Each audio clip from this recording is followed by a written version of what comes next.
What's going on? Boys, arm yourselves, more order development, and I took extensive notes this time. We'll try to keep this one relatively brief. We have 9 primary points and a few subpoints. The first 3 primary points are linked together. We spoke a bit about death last time, and I did some more thinking about it. I want my death to feel like lying down for a nap after a hard day's work. As in, you spend one entire day coming to realize you have fulfilled your purpose, and not only are you entitled to rest, but also you feel tired and ready to sleep because you understand, you feel it, you have accomplished what you are here to accomplish. We're here to accomplish now. Rest is a reward, and it feels like it. And lately, I've been feeling like I'm dying. And I shit blood earlier, and all I could think was, after all these treacherous points in my life, why haven't I died yet? There are so many things that haven't killed me, haven't landed me in prison, haven't crippled me, and I know this blood isn't shit because it's not my time yet. How do I know that? Tired saying, good saying, only in death does service end. Your job isn't done. Meaning, either you don't get your reward, or you don't get to enjoy it as a reward. And that leads us into point 3. I think I need to get cooking on building an autonomous SOA framework before I kick the bucket. Point 4. I just found out I might not drown in taxes this year. Meaning, I have a bit more time and financial leeway, wiggle room, to focus on putting things in order. So that leads us into some strategic planning, to borrow some non-profit vernacular, which we'll be doing a lot more of, which is something we'll get into. Point 4. Typology services, specifically on Fiverr. People have been asking me for years about private typing sessions, and we did one that went well, and recently, now that we have experience with Fiverr, I thought we were going to be in a position to make that happen, to make those private typing sessions happen, but now I have unreliable internet, and to type someone as well as you can, you need to be able to see their face, you need to be able to hear their voice, to watch them, and you need a face-to-face for at least 1 hour. And I can't professionally, in good faith, rely on my internet to accomplish that. However, as an option, as a compromise of circumstances, I can set up a Fiverr gig in which you pay $5, you get any typology question you want answered.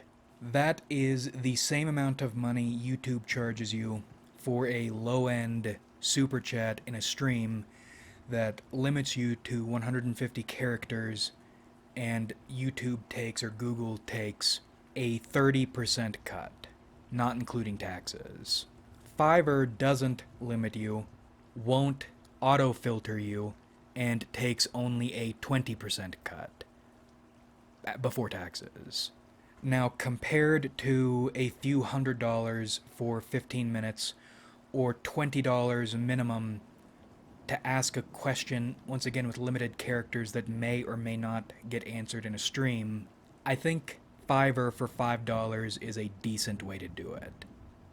Especially because that allows me to generate reports and keep records. And boy, howdy, do I love keeping records. And everything is exponential. So each successful sale in that gig improves my seller profile and allows me to offer more services later without needing to wade through all the bullshit. And one of the things I like about Fiverr, one of the reasons I'm enjoying reading tarot on Fiverr, and thank you if you've purchased a tarot reading and left a positive review, is they maintain a level of professionalism. When I first got on board, I thought, this is way too restrictive, I'm going to get suit-dicked.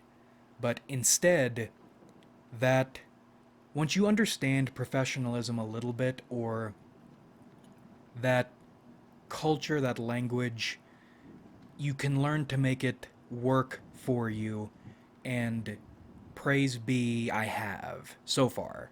And you don't necessarily need to draw the money you earn from Fiverr. You can use the money you earn as credits.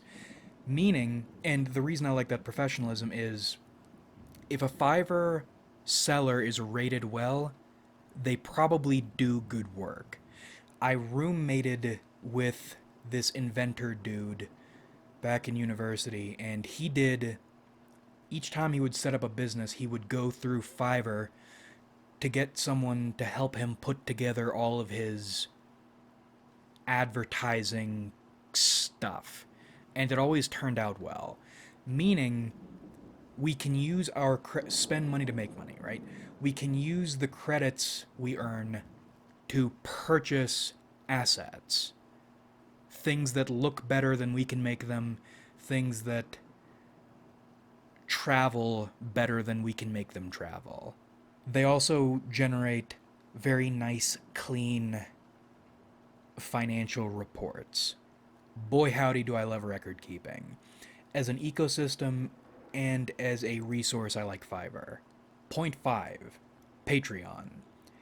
I have been skittish about Patreon forever because I don't like the idea of getting money from people and providing them little to nothing in return, and then on some level feeling responsible or accountable to these people.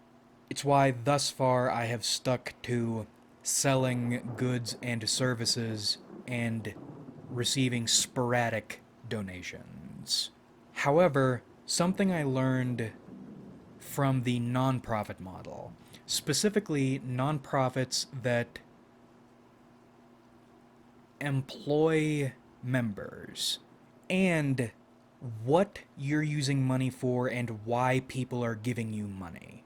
In a nonprofit, if you choose to develop a proper members network, they are giving to you, and specifically choosing to give to you on a scheduled basis, not because giving to charity is the right thing to do.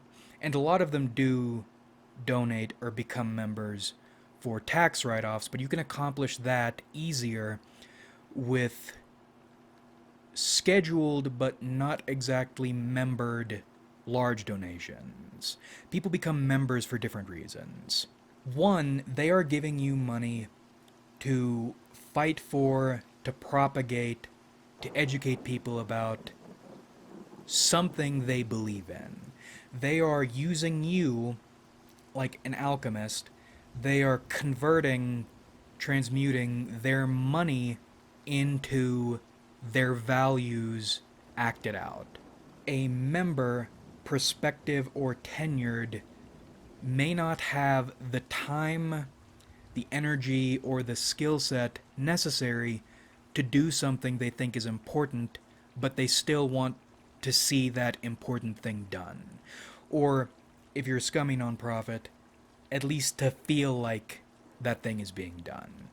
And then on top of that, because there are far more sorts of nonprofits than I realized initially, One of the reasons, or another big reason people become members is they want to feel involved in a purposed community, right? Because they could just donate. Becoming a member means a level, if not of direct your acting involvement, then at least consistent information, consistent opportunities to be involved. They are paying to feel like they are part of something. And I realized, shitting blood, we can build out this framework without becoming an actual nonprofit. And I'm learning to love nonprofit business models because they put corporate administration and horsepower, organizational horsepower, behind purposes that are not bottom line driven. So with Patreon, if or when we set it up, and we probably will set it up in the next few months, I'm thinking 3 tiers. $1, $5, $10. Not expecting or needing much, if any, engagement at the beginning, but getting the ball rolling. Figuring out how to develop that donor base so you have more resources to work on your mission. And that leads us into the breakdown of how donated funds would work. To begin with, ultimately, 100% of net goes to me and my discretion. You go in with the understanding you are effectively throwing this money down a hole. And we say that from the outset, so if something happens, there are no expectations. This isn't a surprise if all of this goes up in flames. That disclaimer out of the way, second level. You are buying the idea or the promise as best I can make it. This money goes toward ensuring I am able to continue to do what I do in the way I do it, and hopefully better. In other words, countering disasters that would stop my doing what I do. And that's the second level, because that is realistically what would happen if something were to happen. And once again, we continue with disclaimers because I don't... The sort of people who would donate are the people I least want to feel hurt or cheated or confused. And then the third level, the idealistic level, the level we are trying to reach and then turn into the standard if possible at some point. And I think it can become a standard played carefully. 50% of net gets put into a pot for emergencies, taxes, etc. Because again, I'm not familiar with Patreon. I don't know how they handle taxes. But again, even on this ideal level, you should consider that money gone. The same way you should consider anything you donate gone. But in this hypothetical ideal world, that other 50% goes strictly toward advertising.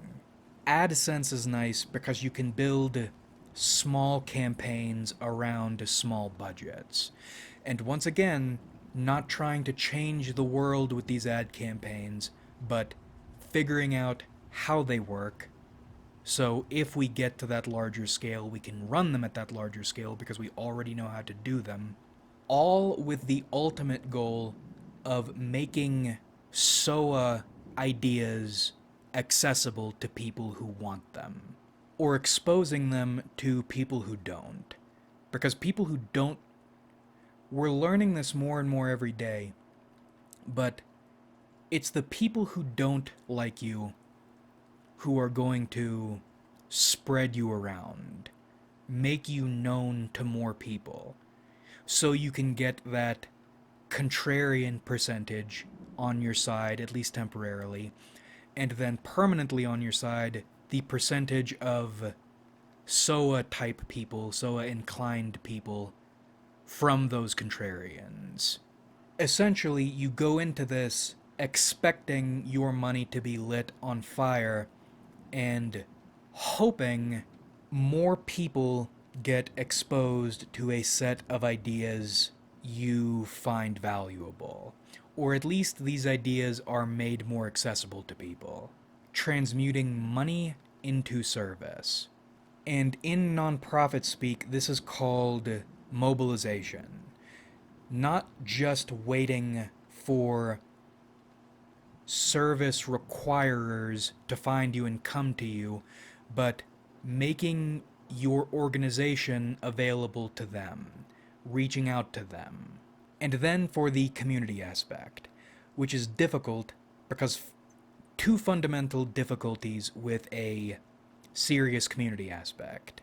One, I don't like people, well, I don't like people, but I don't like people thinking they have a say just because they are spending money.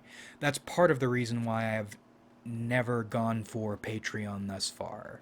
And then two, the idea we're pushing is essentially, ideally, leaderless.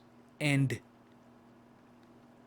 not communityless, but no community required. Those two components make this difficult, but I think there's a way to do this.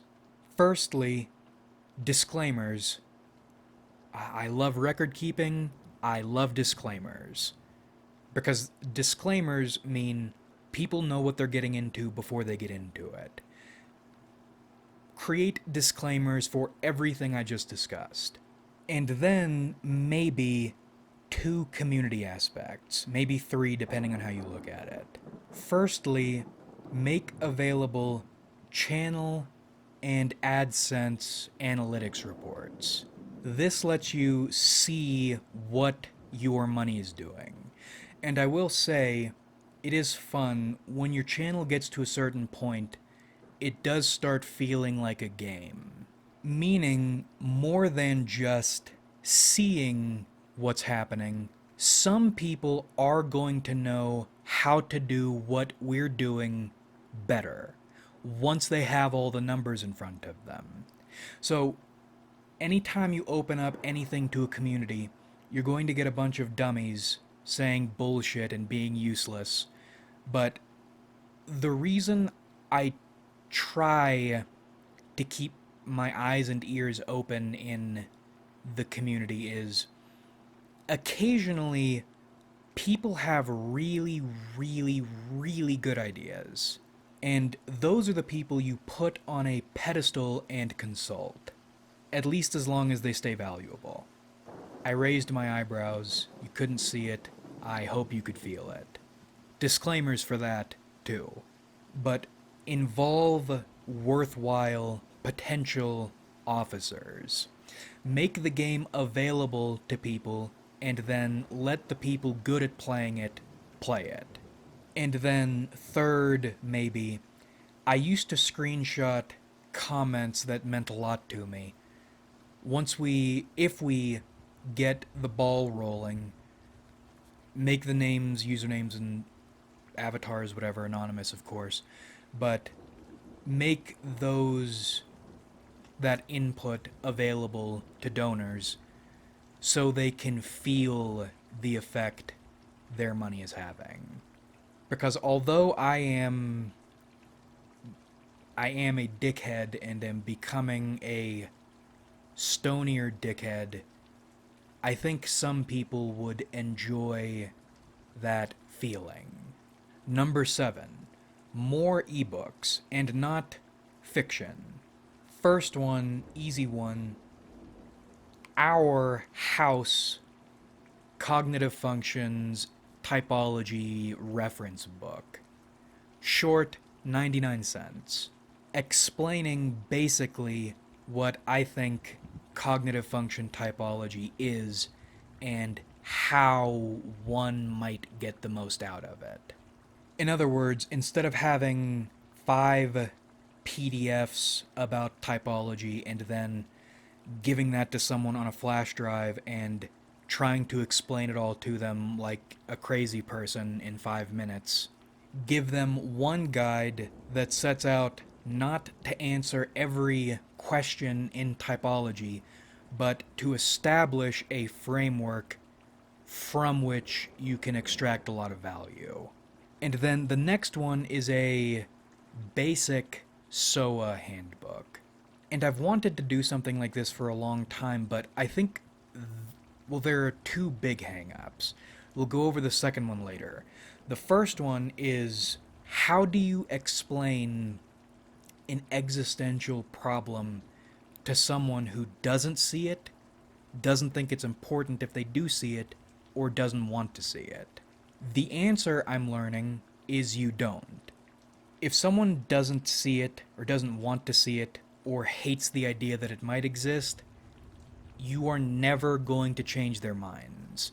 You can spend an eternity trying to convince them, and you will spend an eternity if you try, because they are never going to change their minds. Never. Nothing will ever be enough for a person who doesn't feel it. In other words, the handbook allows itself to get started not by explaining a problem, pointing out a problem, trying to justify a problem, but identifying that there is a problem. And if someone does feel it, then they're going to understand it themselves. They're going to be more interested in what to do about the problem than they are in trying to be convinced the problem exists at all. And that is where we get into sections. Some ideas: basics, mission statement, social doctrine, holy texts or essential reading, quotes over holy text and quotes over essential, and a communications/organizational management toolkit. This links up with the service we mentioned in the previous example, Patreon example. Mission statement. What are we trying to accomplish? Which we will get into as the final point. What is the outlook you need to make these things work, if these are things you want to make work? Kurt's ass, silver bullet media that will get you into one of these outlooks or teach you skills you'll need, and then the tools you'll need to make these things work. But again, we will get into this on the last point.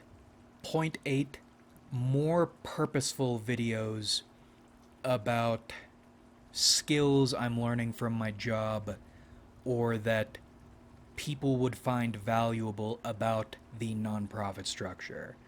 Because in terms of getting things done without focusing on a financial bottom line, or with focusing on, if not a dead and done outcome of service, then the continuance of service or a certain sort of service, the nonprofit structures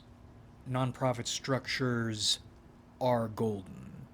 Under no circumstances should you ever underestimate corporate administration. And I wouldn't have learned all this stuff if I hadn't failed around into this position. And if we can equip the people who need to be equipped with these structures or frameworks, whatever you want to call them, the more powerful people, the more capable people, independent people, the better. You hate me, you hate what I'm doing, you're going to do your own thing. Good. That's the goal. That's what we're trying to accomplish. We are trying to equip you with the skills and the outlook to do your own thing. And they aren't exactly related, but they are related. Two primary points. We'll go into these later, maybe months from now, but coordinating members and funds around a central purpose. 2. You need skills in record keeping, problem solving, and advanced socialization. These are things we can work on. And we can probably stuff a good bit of this into a handbook. And then I'm going to read out the final points as they are. The ultimate goal here is to formalize a mission, a social mental framework, and a doctrine around which people can work and build momentum. Subpoint 1. Our ideal world is one in which purpose-built outsiders can self-initiate, level themselves into their own games and game content independent of ideology, dogma, submission to the other, etc., close parenthesis, and work independently, parenthesis, generate one's own framework, doctrine, method, motivation, purpose, etc., close parenthesis. Next subpoint. Our ideal system doesn't need leaders or directions, parenthesis, outside those designed to help an aspirant become his or her own leader, close parenthesis. Next subpoint. Our ideal system propagates and functions 100% without anyone in the center, i.e. without me or my work. Final subpoint.